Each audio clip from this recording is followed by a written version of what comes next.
Hello guys and gals, my name's Josh Rocha and welcome to today's video, where today it's going to be a pretty short and sweet one.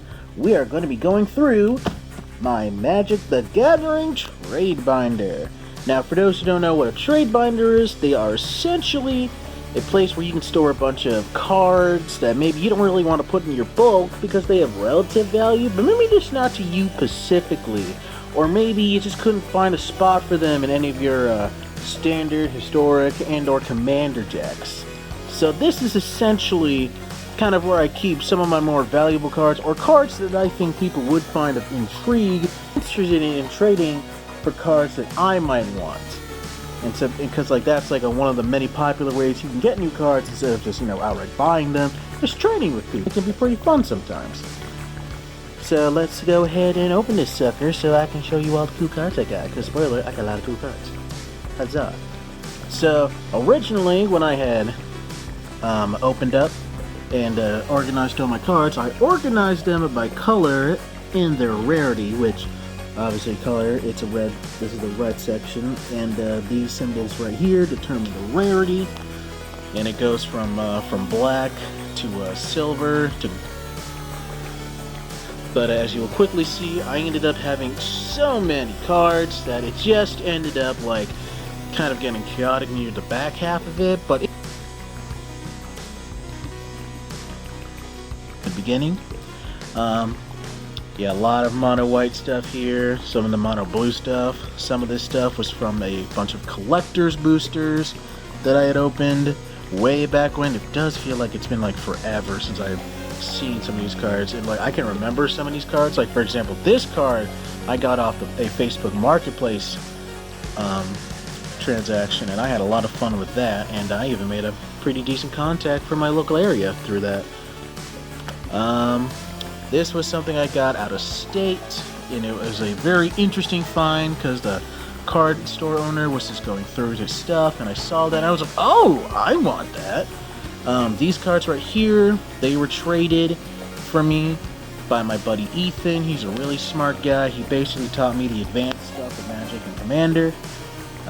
This was found in a Jumpstart booster box that I bought, and I just want to talk about that real quick because I got a lot of value from my Jumpstart booster box that I got like way back when. It does feel like forever, huh? I opened up this Azusa Lost Box Seeking in the local card store back home, and the card store owner there was very proud of me. This is part of a Muldrotha Commander deck I was building. It never came to fruition though. The Garruk Wildspeaker card was one that opened up in either Jumpstart, or for these cards, for example, the Ikoria cards, my big ol' Ikoria booster box I bought as well. I also bought a lot of packs of Commander Legends because, you know, Commander Legends. This was traded to me. I had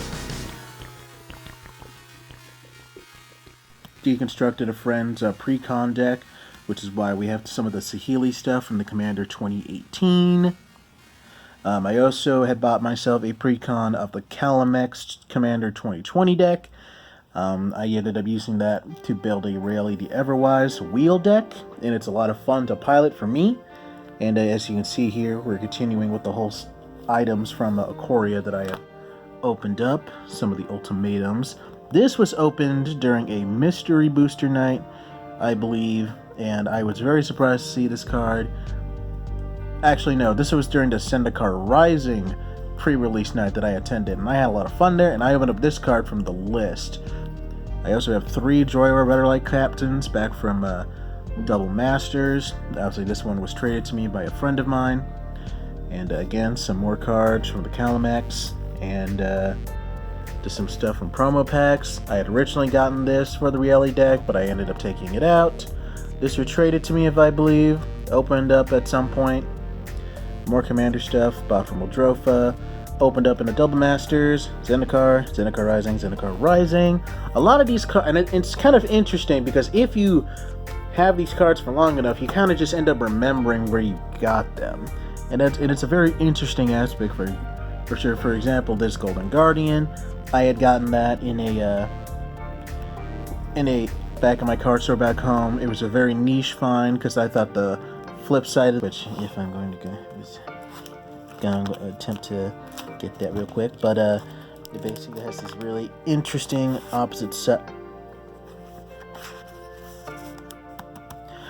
This really opposite side. Most of these cards are sleeved. Some of them are not, unfortunately. And from here we get to artifacts. This was one of the cards I opened up in a mystery booster back when those were grabbable. And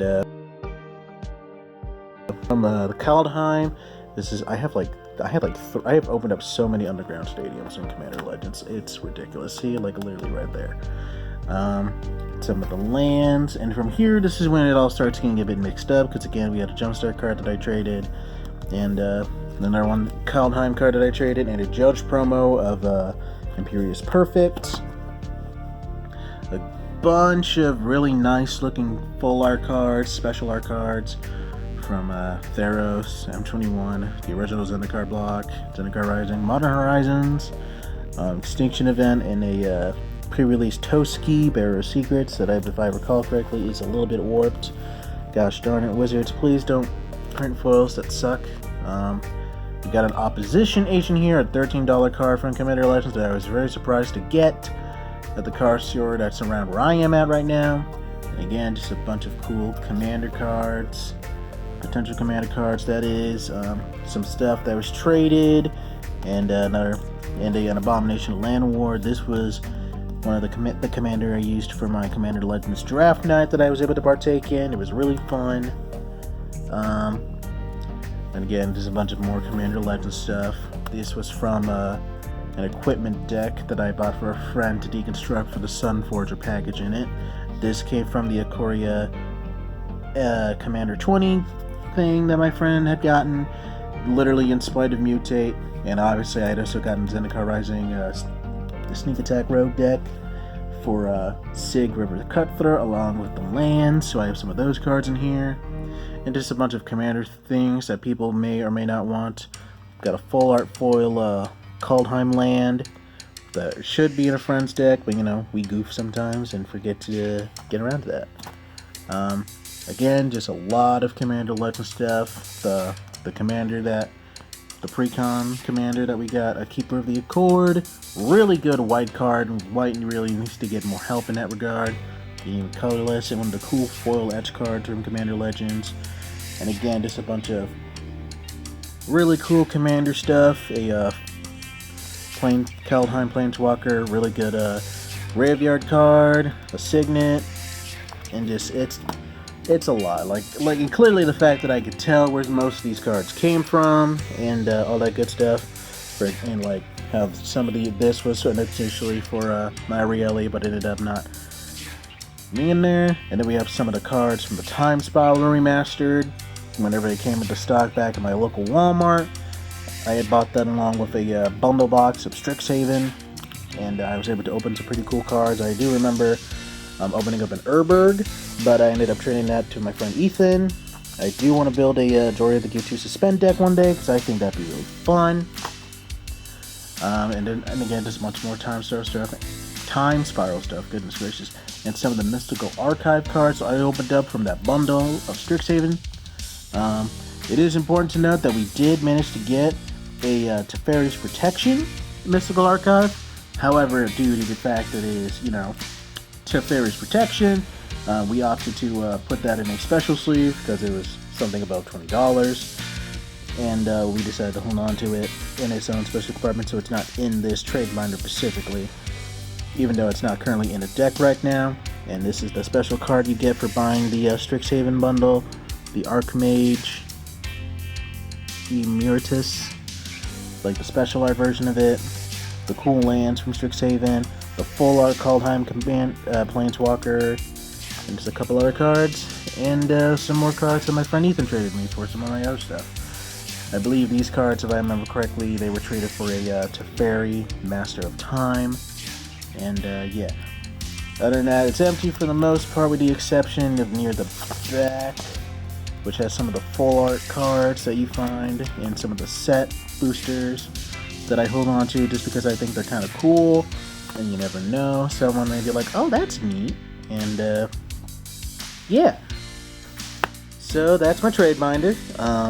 I think that, like, trade binders are pretty cool overall. I mean, they can definitely tell a story of, like, basically your Magic career, or, like, Pokemon career, whatever card game you play. Like, it basically encompasses your story as a TCG player, and it's definitely a lot of fun to trade with people and let people go through it and see whether or not they have a fun reaction toward a specific card you have. But yep, that is my trade binder, and yeah, I definitely would suggest getting one, and mine specifically is like an Ultra Pro one. Obviously, you know, if you need to get a cheaper one, there's cheaper ones, but this one is served me well for the 2 years I've had it. And yeah, that's my trade binder. Thank you all so much for watching, and I will see you in the next video. Don't forget to hit the like button and subscribe and all that good stuff, because, you know, YouTube likes it when I say that. And yeah, we will see you in the next video. Bye-bye!